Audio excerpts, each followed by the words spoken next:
रे दीदी बरतिया सब खाना खाता वे गाड़ी उरी गावस हमनी के तिलक चढ़ावे गो रही तो बड़ी गोरियौले रहल सरे।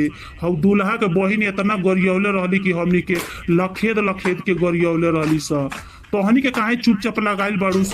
तो तोहनियो लोग को मार जनी के माइक में गीत गावावत रहलो, गीत गवाई बलो कैसेट लगा के लिया लो धारा के दो लो माइकवा दो लो तबे नु गान जा। ए भैया तिलक चढ़ावे गई रहला त का नाम रहे त नाम बताव।